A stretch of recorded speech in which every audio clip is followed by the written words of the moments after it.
It's an incredible time to be alive and to be engaged in nutrition and diet.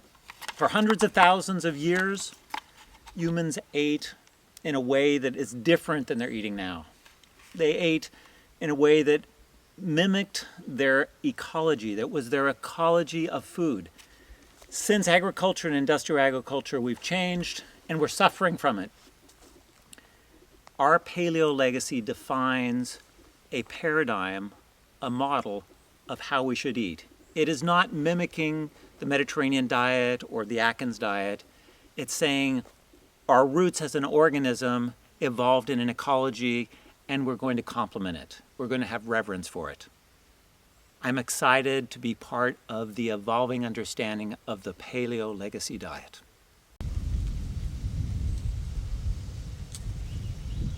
Over millions of years, we share our legacy with other animals and organisms.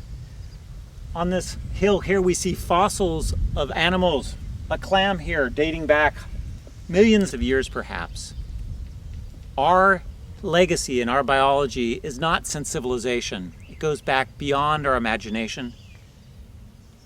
Everything I talk about in PaleoLegacy is because our diet was rooted in an ecosystem of the animals that surrounded us for time beyond our imagination. As you learn PaleoLegacy, you can live it and you can teach it. We now look to the ocean for our source of the essential omega-3 fatty acids, DHA and EPA. But for hundreds of thousands of years, they were part of the game meat we ate on a regular basis. Now we may need to supplement or eat range-fed animals. But either way, they are part of our PaleoLegacy. Something to learn, something to live, and something to teach. So we're going to see what rice is about, and when you eat rice, what the real meaning of that is.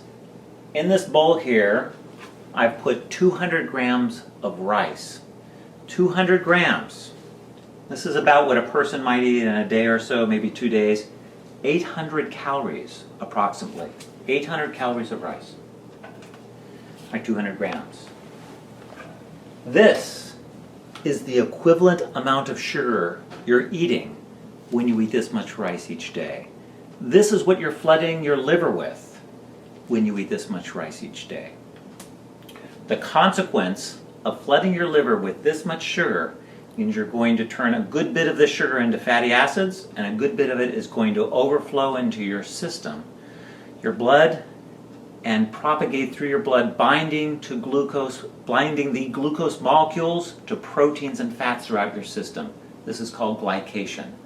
You create triglycerides and you cause glycation when you eat this much rice, which is this much sugar. Now, let's look at the bread issue. A loaf of whole wheat bread looks great, but when I look at the label, I'm able to ascertain immediately the complications of this food. 100 calories per serving. Well, 100 calories, and it's got 19 grams of carbohydrate at 4 calories per gram. That's about 76 calories out of the 100 are from carbohydrate. How much of that's fiber? 3 grams. That's not so good. You're flooding your system with glucose when you eat whole wheat bread. Who would have thought? I think I've made my point. We're born in a culture where we're told what's right to eat. We've embraced starches because they make us feel alert, awake from all this glucose charging into our system and feeding our brain. But ultimately, they result in diabetes and heart disease, causing stroke, causing complications with heart attacks, and the suffering that comes from both.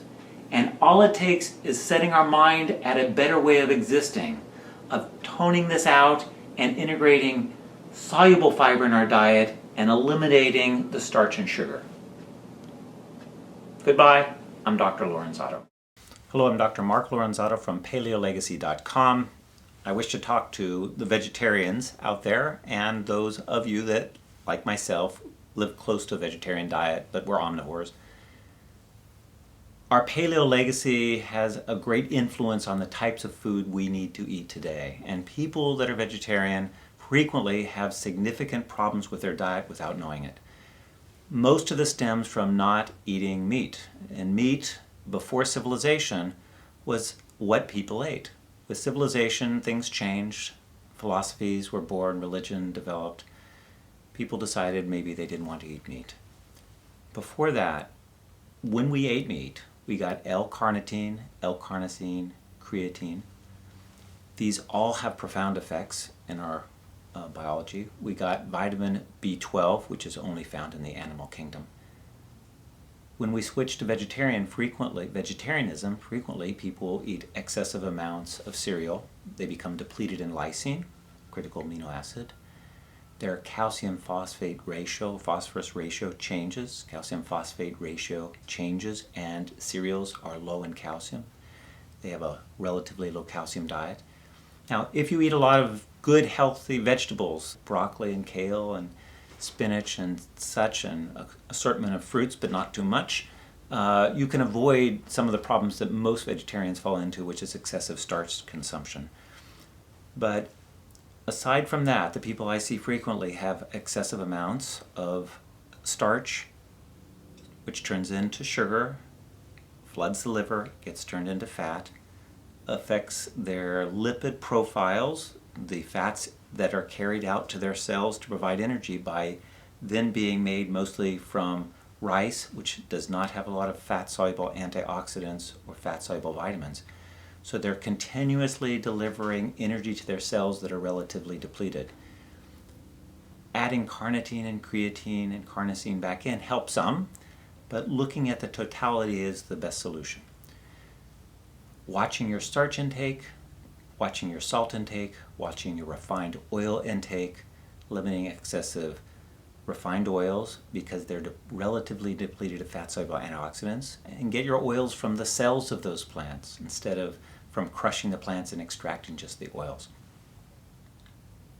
So, in summary, vegetarians need to rethink what they're eating, cut down on the starches, the salt, and the refined oils, and supplement with vital polypeptides that came from meat, essential fatty acids like DHA and EPA that came from meat. They now can get from algae-derived DHA or from fish oils. Be concerned with conjugated linolenic acid, which is also part of our heritage we would get from meat that they may not be getting. And vitamin B12 if they're not getting it. And given all this, we can create a rational direction for how to eat. I don't supplement things daily. I do them sort of in a pulsed way. So this is an introduction to what you may need as a vegetarian to do better. Clearly vegetarians have an edge on the general population of getting more antioxidants and balanced in some ways, but they are deficient of these critical polypeptides, amino acids, 2, 3 long, small molecules that are very critical for our well-being. Thank you.